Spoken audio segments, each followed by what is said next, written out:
What's up, YouTube? Welcome back to another episode of Trail Talk. Today we're covering 5 ways to find the absolute coolest trails. Let's go.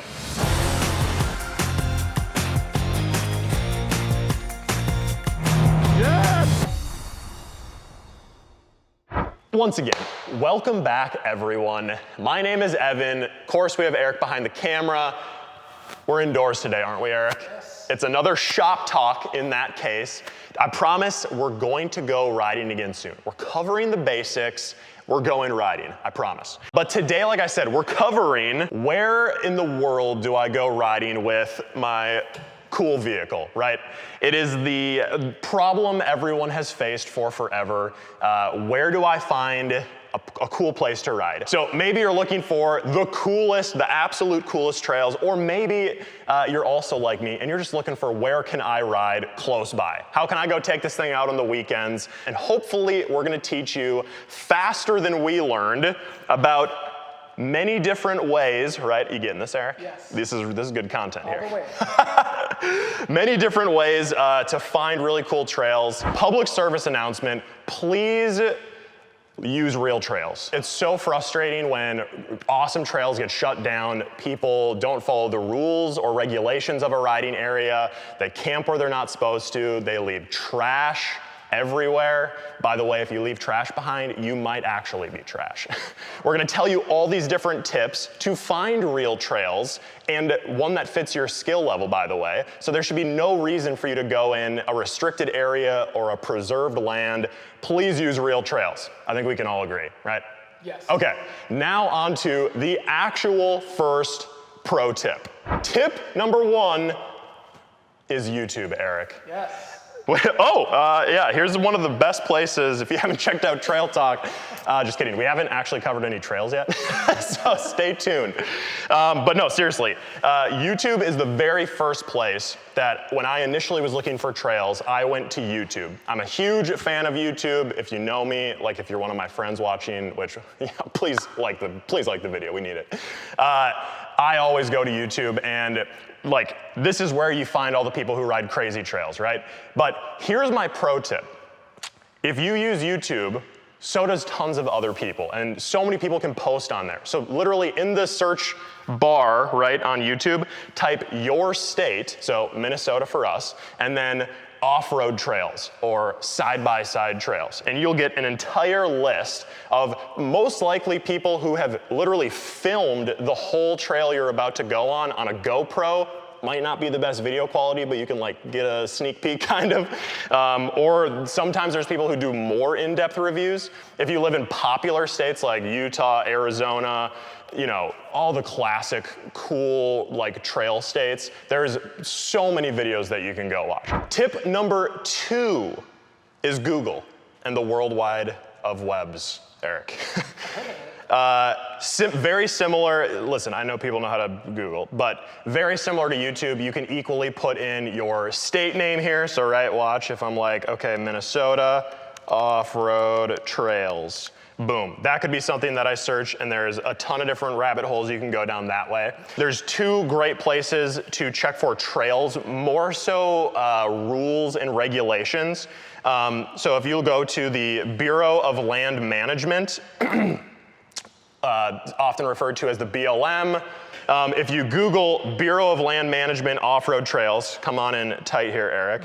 So you'll get this blm.gov site, off-highway vehicles, and it'll kind of bring you to, so these are like massive areas in California, Arizona, all over the place, and you can search by region. Again, this is a government website. It's not like the greatest trail info, but Southern California has a ton of trails. There's there's Dumont Dunes there, Johnson Valley. If you know anything about riding in California, these are really popular places. So you can actually go in and see, okay, the dunes, off-road highway vehicle area. You can start to see some of the trails, some of the dunes around there. Really here you're gonna find like rules and regulations. Know before you go, right? Fees and camping. These are the rules that you wanna follow so we don't get trails and riding areas shut down. So I recommend this site. Another one Come back on in again here, Eric. Yep. So a lot of the times, state DNR websites, or it could be Forest Service, you equally can go in by state. And on this one, I've even searched a state forest in Minnesota, Namaji State Forest, I believe is how you pronounce it. They will also tell you some locational things, how to use these trails when they're open, difficulty of trails.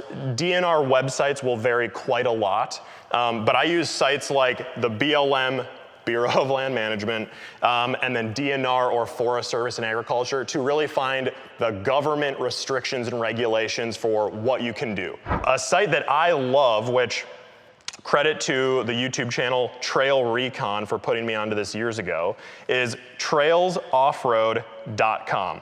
I love this because I think the whole site is free. I've never paid for it, so all of the things I touch on are free.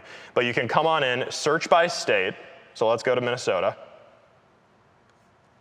Great Minnesota picture, right? Yeah. And you can find many trails in this area. All these gray dots are trails that you can go to. But more importantly, down here, they list all of the public trails that they are aware of. So there's 16 results here. Listen, the Ann Lake shortcut sounds like a blast. I like shortcuts. Yes. Tells you the length, how long, how easy it is. It gives you some clarification for different things. Reviews from people, Big Tooth Ridge, the Gandy Dancer State Trail, right? It's a great way to find what I think are more beginner trails. A lot of the times they're service roads or something with a little bit more interest. Also still free, Eric. Yeah. Google.com/maps, just Google Maps. So you can obviously come on in here, and a great way is you can just search in the midst of your state. So we're in northern Minnesota up here. And once you find certain things, you can come see them on Google and literally search by satellite and find all these trails in here. So these brown trails in here, there's tons of them. They are not showcased as a trail, but you can come literally explore. I feel like I'm a cartographer, and I can find my own trails and then use an application, which we're about to talk about next, Eric, and I can map those trails and then save them for myself. This is Eric's computer. Don't drop it. Wonder what brand it is? I work on a Dell computer, okay? So I'm like, I don't have my trails on here, but awesome thing to use, trailsoffroad.com, and then Google Maps, become a cartographer, find free trails, it's the coolest. Tip number 3, we're on forums and ride groups, Eric. Okay. So the first thing on here that I mentioned, forums. This is an awesome place to find great information, but take it with a grain of salt, right? So forums are really cool because it's like, whatever forum it is, it's like a family of people who are just so responsive to each other. You'll get really long replies. It's kind of almost like emailing hundreds of people. You can add pictures, people do installs, so much good info. On the flip side though, it's almost more fun to go to some forums and watch everyone just implode with drama. Not managed the best sometimes. It depends on the forum you go to. So just take everything as you should in life with a grain of salt and your own. Do you see this wanting to slide off my leg? This is his laptop, remember? So I'm not worried. A couple good forums that you can go to though. So obviously, welcome to Polaris, right? RazorForums.net, really cool forum. I actually know the owner, Frank, very nice guy. There's really good people on here. You can find upgrade information, install info, trails to go ride on, awesome stuff that you can find on a forum like this. Also, guess what? Other people make cool machines too that also have their own forums. Don't just be a complete brand loyalist and discount everyone else. Ultimately, we all love riding. There's other forums with great trail information too. Go check it out, right? If you had a buddy who had a different machine, you'd give him a hard time, but you'd also still ride with him. So be nice. Another great forum on here, Eric, that I like. This is more of an overland forum due to the name Overland Bound, but still, these people are finding really cool areas where you can also take side-by-sides in a lot of cases. And so this is just another awesome community. If you go into their forums, there's some really cool stuff in here too, really good location-based stuff. And also with forums, a great way to find people nearby you who you could possibly meet up with. To our next topic, ride groups. So here I've brought up on Facebook, which is where a lot of ride groups do their thing, the Minnesota ATV Riders Club and/or group. Basically, as far as I know, I think every state, I don't know this for sure, Eric, but I'm going to guess because it's just so prevalent. I'm going to guess almost, if not every state, has a ride group in it already. And if not, start your own. But basically, type in the name of your state and like ATV or side-by-side club, and you will find, look at here, 17,000 people in the state of Minnesota, some more active than others, who are riding. These people ride every weekend, sometimes during the week. They're scheduled rides. This is awesome because you can find people who are of different skill levels. They can introduce you to a riding area. They could say, hey, knowing your skill level, Eric, don't go left here. Maybe go to the right side. Or like, hey, you could actually love this one trail if this is your type of riding. Go check this place out. You know, they're probably the people who have ridden through the water crossings before, the mud holes, and they can tell you before you go in, you may need to winch yourself out. So don't wear your favorite pair of pants. Such good info that you can find in places like this. You know, if you have some free time, do a little bit of digging. But honestly, literally one of the best things, rider clubs, you're gonna meet people all around you who love the thing that you love doing. You might find some garage friends, you might find some trail friends, people who can help with installs. Definitely find some people in your local area who are super stoked on riding their vehicle just like you. Eric, Yeah. tip number 4, applications, the apps. This, you've watched this far, this is my absolute favorite way to find cool trails, explore, even use these while you're riding. So like tracking rides, right? Ride Command is also very cool because it shows you, this is just like the open map. See all these little ATV rider dudes?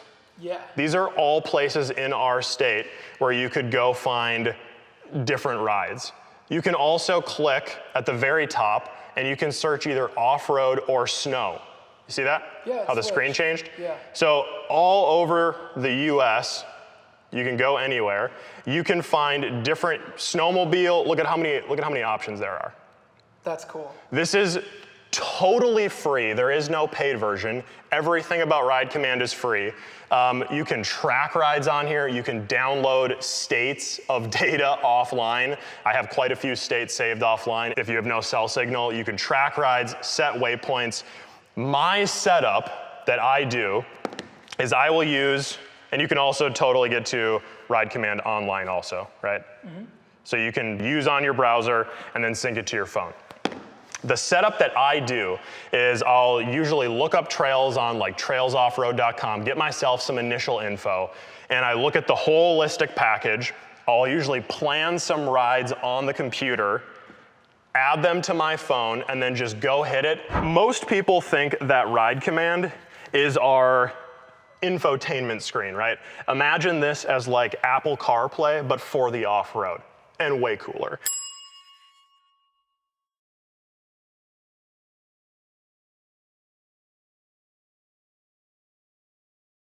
This also, where's the mapping? Okay, navigation. This also has mapping on it. It's gonna be acquiring satellites. But you can sync your phone with the computer on your, or not the computer, the screen on your actual vehicle. You don't even need your phone in the vehicle, and it can show you everything right here. You also can do group ride. One of the things we always talk about with Ride Command is you can literally have the map up and you can see your vehicle and your friends around you live as you're driving around. Most people think you have to have Ride Command to do that. If your friends are on the phone, which again is free, and listen, if you don't have a Polaris vehicle, it doesn't matter. It's just a cool map thing, right? They can all be on Ride Command. You can all see each other while you're riding. So cool, you can stay out of the dust. If your buddy spaced out and missed a turn and he's now lost forever, well, now you can find him. So Ride Command is super cool, tracking what's going on. Look at tons of ride data, save waypoints. It's super cool. That is my favorite tip, Eric. I like it. Tip number 4, but we're not done yet. We still have another really good tried and true tip. Tip number 5, real maps. We just signed a massive deal with Randy McNally. No, I'm just kidding. They have no idea who we are. These are just maps that I have. Real maps are an awesome, awesome thing to keep with you. Literally keeping these as a fail-safe even, right? So use all the cool tech stuff of today. These are your fail-safe. They weigh nothing. This map was $5.99. I don't even think I paid that. You can go on Amazon and find these maps for like the cheapest amount, right? Also, ranger stations or visitor centers have very like regionalized maps where these are full. This is the full state of Minnesota. This is the metropolitan area, which there are some cool trails around here. You could get a Johnson Valley in California map. You could get a Superior State Forest map in northern Minnesota.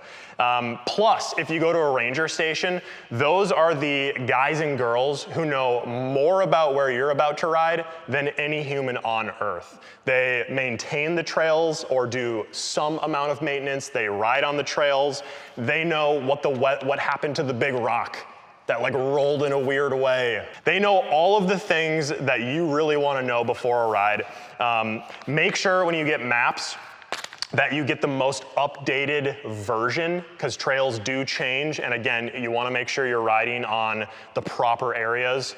Rangers can also tell you great information about that. These are also cool, Eric, because you can draw on them.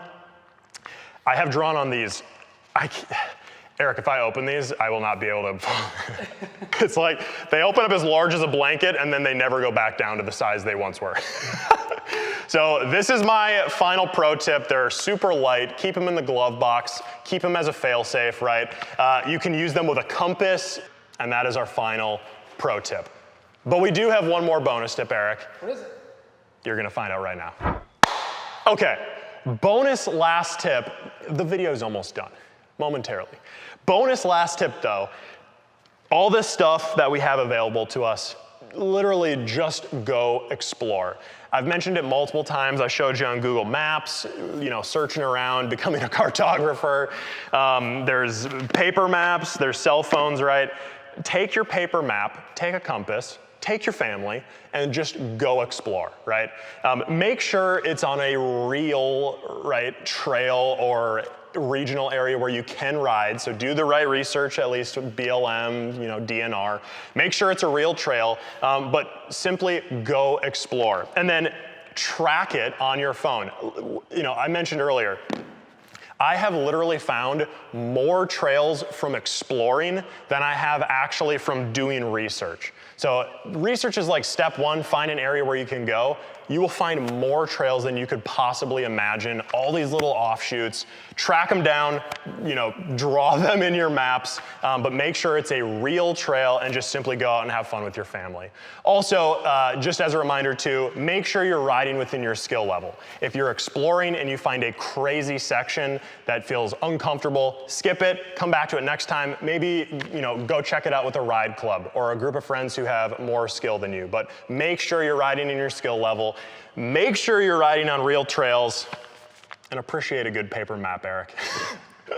So there you go. We have shared all, some great tips for finding the coolest trails or just somewhere local to ride. If we missed anything, hit it down in the comments section. Share, your pro tips with us. Hit the like button if you're having a good time. And last thing, remember, these machines are so cool, but they are the opposite of cool if you never ride them. So please go out and ride if you take anything away from this. Thank you for hanging out, everyone. Please come on back for the next episode of Trail Talk. See ya.